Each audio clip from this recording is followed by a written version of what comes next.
Hello everybody and welcome back to another video. The Canadians find a way against all odds, really, it seems like there were more than one team playing against the Canadians in this one tonight, but they find a way to win in regulation. They hold off. They actually don't get scored on with the net empty there, so definitely a big plus there. The Canadians find a way to get a win, 4-3 over the LA Kings, and what was another, just an example of a game that is not like what our standards should be, not what we want to have happen, especially against a team who's struggling right now in the LA Kings. And, they definitely had a really solid effort against us. Did we play our best game? Absolutely not, but we found a way to get 2 points. And that is really all that matters at the end of the day, is getting those points and, marching ourselves towards that playoff position. So we'll definitely take what we can get as far as that goes. But again, like a game that is riddled with issues there. Goaltending, a little bit of an issue in this one. Defense was not great, and obviously it took a long time for our offense to actually show up in this one. Although at this point, can you even be surprised when the Canadians find a way to come back late in a game here? It seems like that's pretty much every single game at this point we find a way to come back, which is not a bad trope to have for our team at all. But you would like to be in a position every once in a while where we don't need to do that. But either way, we found a way to get this win here, and that is what is important. We started off this entire first period with only one shot on goal, which is not what you'd love to see. We got absolutely, dominated by the LA Kings, and we're very fortunate to get out of that first period only down by one. Anze Kopitar gets that goal, and just kind of like a transition offense play. It's another one of those situations where our defensive players are pinching up a little bit more than they should be, in my opinion, and it leads to those 2-on-1 chances the other way. LA is able to, take full advantage of that and put one past Dobej. Not really his fault on that one. I feel like it's more just, we have to be aware that, especially in like the neutral zone area, into our zone a little bit, like the more, offense we put into it, the more guys we put up into the rush, the more susceptible we are to, odd man rushes the other way. And it seems like as this season has gone along, other teams have become more and more aware of the fact that the Canadians are very, overzealous in terms of their offensive, pressures and, getting down into our offensive zone. And that's come to bite us in the butt a little bit recently here. And this is an example of that. Again, in the last like 3 games, it feels like that's been, a big struggle for the Canadians. But in this one, it goes against us a little bit. Into the second period, though, Jake Evans kind of just snipes one from the point. He did his best impression of a defenseman, a Noah Dobson type, a slap shot from the point there, and it just goes right in. No tips, no nothing like that. Definitely some screens in front, which is good. I like to see guys just offensively just shooting the puck, getting pucks on net is definitely a big step in the right direction for this team, especially when we have guys who aren't exactly as skilled as our top 6 guys are with that Jake Evans line out there, but they get it done, and I love to see them just, getting, the puck up to the point area, whether it's Jake Evans or whoever it is, getting up to, point area, getting in front of the net and screening, and that puck manages to find its way all the way through. Jake Evans gets his 9th of the season there. Kirby Dach and Zach Bolduc get assists on this one. Dach 6th and Bolduc 16th of the season there, and I feel like that line has worked really well. I do like how Kirby Dach has been able to kind of assist that line a little bit. It's been bolstering that line. And I like the way that works. I don't know if I love it at the expense of what's gone on with the Demidov line, though. I feel like, ever since Safkovsky has been moved up to the first line has looked good for sure. But I don't love how Demidov is being left alone there a little bit. Definitely a little bit harder to produce on his own. Obviously, he's still a rookie there, and he'll get better as time goes on there. But I would love to see him get some support. Maybe we could have done something at the deadline that would have helped out with that. Maybe Robert Thomas could have been, our second line center there. But, that is over and done with at this point. We'll have to wait until the summer, according to Kent Hughes, to get some help there in that area. So, we have to do what we have to do. But either way, Jake Evans getting the goal there, that's a huge goal. And then, later on in that second period, Uri Slavkovsky, he's back in his Olympic form there. He looked really, really solid in this game altogether. A 2-goal performance, 3 points in this one. So Very impressive all the way around, but he finds a way. He just, picks up the puck kind of on the half wall, kind of up near the point, just kind of walks in. He's got guys all over him, but he just kind of walks into the middle of the ice and snipes one over the top right corner there. An absolute beautiful goal from Slavkovsky to give us that 2-1 lead in that second period. It's his 22nd goal of the season. I believe that's a career high for him at this point. I think he got that once he got past 20 or something like that, but either way, a great goal from him. He's having a great season so far this season, so it's good to see that. And obviously, with 20 more games left in this season, it'll be interesting to see where he ends up when all is said and done here. Could he even get to 30 goals if he really heats up? We'll have to see, but a great goal from him there. Suzuki and Carrier get the assist on that one. Suzuki gets his 52nd assist, and Alexandre Carrier gets his 13th assist of the season there. So an all-around great play. It's mostly Slavkovsky doing all the work there, just dragging bodies with him, and that's exactly what we've been waiting for. I feel like this season, in a lot of ways, like moves like that, goals that he scores like that, have been things that we've been waiting to see from Slavkovsky since he was drafted. And it's really good to see him finally kind of stepping into that form, using his size to his advantage and pulling off plays like that. So a very good goal there. Obviously, doesn't last too long. Only 2 minutes later, Scott Lawton gets his first goal as a member of the LA Kings there, and it's one that Dobesh is definitely going to want back.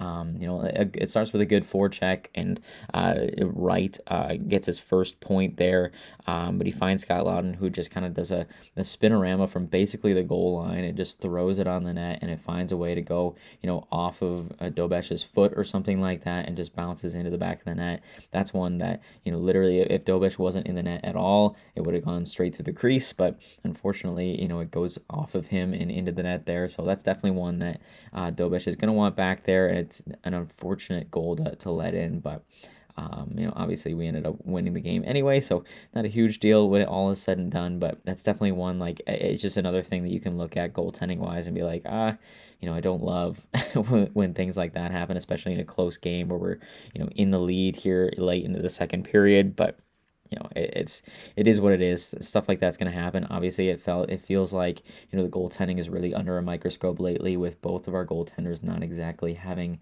amazing seasons thus far. But so you can put everything under a microscope if you want to, and look at every single goal that a goalie should have maybe had a save on, but at the end of the day, it was one kind of blip in what was otherwise a very solid performance by Dobesh, if I do say so myself. But yeah, it's just one of those things. You want to try to clean that up a little bit, and it's unfortunate, especially in a situation where we're in the lead late into the second period. We don't want to have stuff like that costing us games down the season. So that was the second period, and then Alex Laferriere scores one, early on into the third period, and that's just another example of the Canadiens just not finding a way to, to have a defensive presence in their own zone there. I feel like there was a lot of times throughout this game where the Canadiens were hemmed into their own zone, and it felt like the LA Kings could kind of just do whatever they wanted to do. They're kind of just working the cycle and getting everything going there, and we were just not able to get the puck out of the zone, not able to clear the front of the net, and all of those things kind of collapse into one play here where we're not able to prevent the puck from getting out of the zone. It gets to the point, we're not able to block the shot. Dobesh makes the initial save, but then we're not able to cover a guy in front who gets that rebound and puts it right back on net, and it goes in. Can't really blame Dobesh on that one. We need to do a better job of doing any of those things right, like getting the puck out of the zone in the first place, blocking that shot, or clearing out the front of the net and winning those puck battles in the slot. We don't do any of those things on that play, and it results in a goal. So that's just another example of how the Canadiens need to get better defensively in their own zone if they want to find a way, to make the playoffs, as well as, to be competitive down the stretch, going into the playoffs, and have a chance at, contending for a cup maybe. But I mean, obviously, that's very high hopes at this point, but like that's the goal, right? Like, everybody wants to win the Stanley Cup. There's no reason to make the playoffs, so we don't think that that's something we can accomplish. And I can say right now that the Canadiens are not winning a Stanley Cup if they're going to continue playing this way in their own zone. So that gives LA Kings the lead there, 3-2. But of course, the the cardiac Habs or whatever find a way to win anyway. Uri Slavkovsky gets a bomb of a one-timer there to score his 23rd 23rd goal of the season on the power play. And I, again, like a great opportunity to just shoot the puck.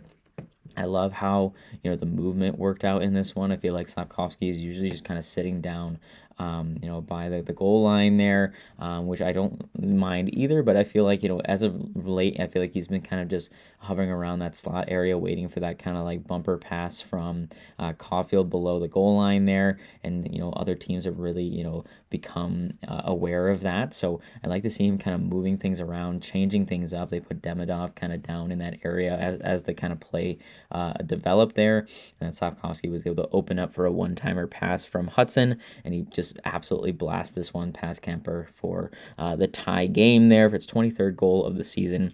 Lane Hudson gets his 53rd assist of the season, and Nick Suzuki his 53rd assist of the season. So, great all-around play on the power play. I love just getting the movement, getting guys moving off the puck, and then just shooting, in a good high danger chance like that. And like there's definitely a time where if we were in that exact same position, we would make another pass or whatever, or try to like control that and try to find some other crazy pass or whatever. I love the idea that we just rip the puck and see what happens, and it ends up going in and tying the game, which is huge. And then literally less than a minute later, Nick Suzuki gets a pass from Slavkovsky where he one-times this one home and gives us that 4-3 lead.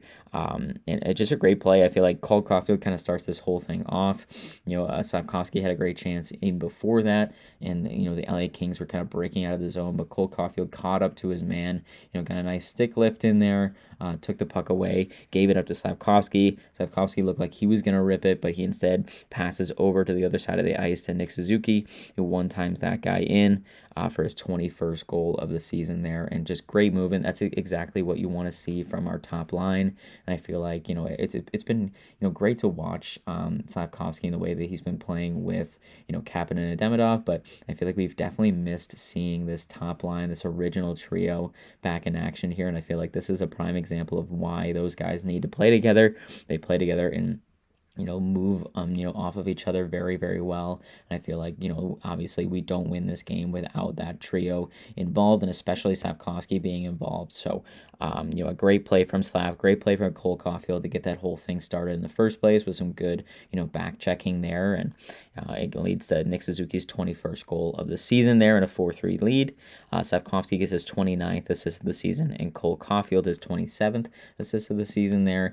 I believe Slavkovsky has broken, 50 assists, 50 points total on the season with that one as well. So I think that is, nearing another career high for him as well. So yeah, again, just like he's playing very, very well, that whole line, now that they're back together, is looking really, really solid. So I love to see all of that things working out. And then I think like the biggest thing about this game in total is that we got that 4-3 lead, kind of in the same sort of sense that we did in the previous game yesterday against the Ducks, but we actually held on. We found a way to, not, give up this lead with the net empty there. We had some great block shots, some great defensive plays there at the end of the game to make up for, all of our mistakes previously. We hold the LA Kings off, and we find a way to win despite the net being empty there. We find a way to win this one 4-3 regulation win, all of that good stuff. And that is huge for the Canadians to find a way to get that to happen. Of course, that is exactly what we need is points wherever we can find them. So again, like absolutely huge that the Canadians are able to find a way to get that win there. So and with that, the Canadians find themselves back in that Atlantic top three, only by 1 point. We're only 1 point ahead of the Detroit Red Wings. We do have a game in hand on them, but we're finding ourselves back in that position. Only 24 hours ago we were worried about whether or not Columbus or Boston would catch up to us, but this is a huge win. It puts us right back in that Atlantic top three there. And obviously, the race is not over by any means. There's still 20 more games left in the NHL season, and we know how hard Columbus pushed last year to nearly kick us out of our playoff spot there. So by no means is this race over, but we did a great job to get those points here, and we're definitely getting rewarded by being in that Atlantic top three going into Sunday and the rest of the week here. So Great game, great performance from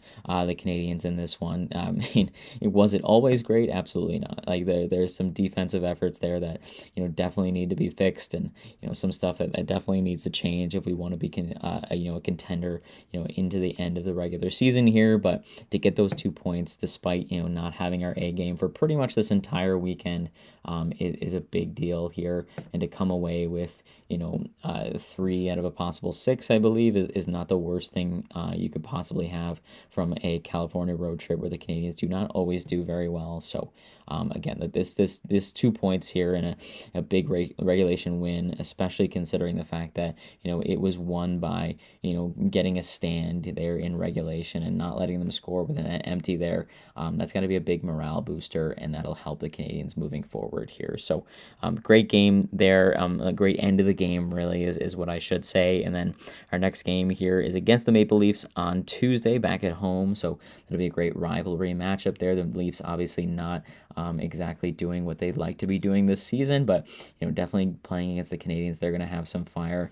They're going to have a little bit of a spark playing against us, so we're going to have to find a way to get back towards our A game. Hopefully being in front of the home crowd will help with that, but only time will tell. So that is all I have for this one. Definitely a lot of things to shore up as we have a couple days off and get back to work on Tuesday, but we'll find a way. I think the Canadians will find a way down the stretch, and we'll see what happens here. So yeah, again, that is all I have for you guys today, and I will see you after a big 2 points and a big rivalry win against the Maple Leafs on Tuesday night.